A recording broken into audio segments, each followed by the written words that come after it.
Ça fait maintenant 20 ans, très exactement, que je suis dans le district de la Manche, puisque je suis arrivé en 2000 dans l'équipe de Pierre Le Resteux.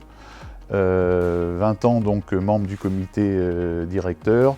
Depuis 3 mandats, maintenant, j'occupais la place de vice-président au sein du comité directeur.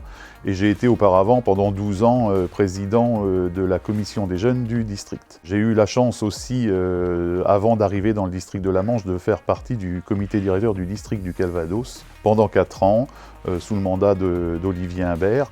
Et au niveau de ma carrière footballistique, je dirais que j'ai eu la possibilité d'occuper à peu près tous les postes et toutes les tâches qui peuvent exister dans le football.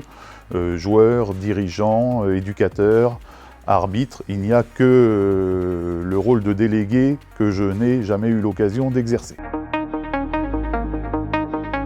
Le district de la Manche, c'est aujourd'hui environ 20 000 licenciés, environ 150 clubs.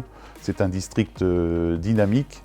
Et c'est surtout la première discipline sportive pratiquée dans le département de la Manche. Et j'ajouterai que c'est aussi plus de 2000 licenciés féminines, ce qui n'est pas négligeable compte tenu des efforts qui ont pu être faits pour développer cette activité.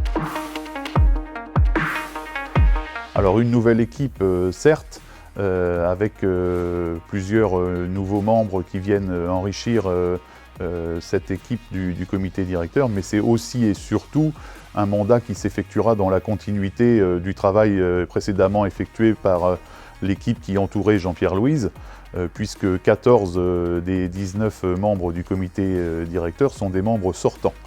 Donc c'est une équipe à la fois enrichie par de nouvelles compétences, mais qui aussi s'appuie sur les nombreuses expériences et les nombreuses compétences qui figuraient déjà au sein de ce comité directeur.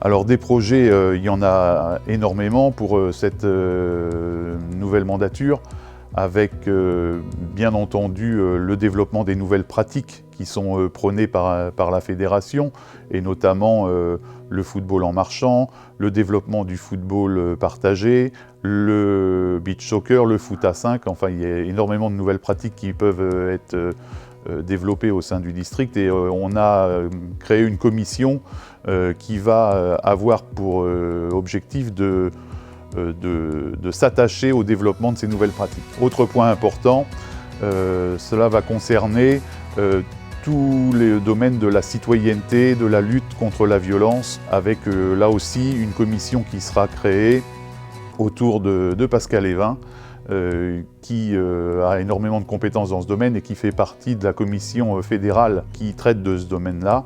On se doit d'avoir une attitude de prévention vis-à-vis de ces problèmes de violence, de ces problèmes d'incivilité. Aujourd'hui, on a la chance d'être dans un district où l'on n'est pas encore extrêmement touché par ces difficultés. Je tiens, et mon équipe tient également, à ce que cela continue. Mais pour ça, on a tout un travail de prévention à mettre en place et à exercer au cours de ce mandat, et c'est ce qui sera fait avec cette commission éthique et citoyenneté. Dans les projets concernant la mandature, on peut aussi ajouter le développement du foot à l'école, qui a déjà pris une bonne part du précédent mandat, mais qu'on compte encore développer. De même, on continuera à accentuer nos efforts en matière de développement du football féminin. Je pense que c'est aussi une perspective d'avenir importante pour notre discipline, que de voir de plus en plus de jeunes filles et de jeunes femmes pratiquer le football au sein de notre district.